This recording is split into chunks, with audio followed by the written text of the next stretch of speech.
Hello, everyone. My name is Ruth, and I would like to re-welcome you to our concert.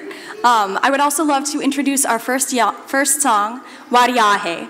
Wariyahe is a traditional Somali folk song, and it beautifully represents a confluence of genres that became popular in the mid-20th century.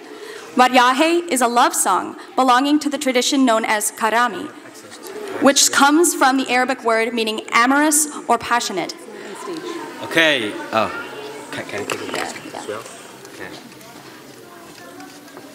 waxay insha Allah soo dhaweynaysaa heesta ugu horeysay waa wariyaha waa mid kamid ah heesaha aad ugu macaan Soomaaliga waa hees aad iyo aad u qurux badan oo waxay laba qayb waa gabayaad u gaaban ku jirtaa farshaxan ahaan waxay ku jirtaa heesaha aad ugu qurux badan waa heestan wariyaha kaliya ma qurux badna habdhaceedu sidoo kale waa hees eelegelinteedu aad u kala duwanaan karo qof kastaaba uu ku qaadi karo ereysaga u gaara waa mid kamid ah quruxda Soomaaliga uu leeyahay mid labaad marka wariyaha marka toos loo tirjimo qayb kamid waxa oranaysa madaxiyo maanka kala qalano marka taasoo luqadda Ingiriiska loo tirjimo noqonaysa my man and my head are apart marka waxa rajeenay ku soo dhawaataan heestana koobaad.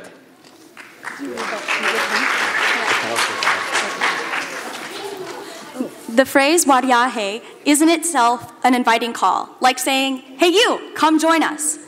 And throughout the song you will hear this repeated, inviting the listener to join in the music. We hope you enjoy.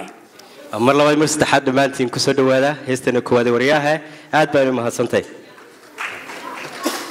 Hey, and we are going to invite you to join us in singing. So Wariyahe means, hey you, come join us, and we're going to ask you to join us. So I want to have you sing along with me. Okay, idinku sidoo kale wad nagu soo beeri kartaan hadda nala heesi kartaan bay tiri aad u mahadsantiin. Wariyahe, Wariyahe, Wariyahe, Wariyahe, Wariyahe, Wariyahe, Wariyahe, Wariyahe, Wariyahe, Wariyahe, Wariyahe, Wariyahe.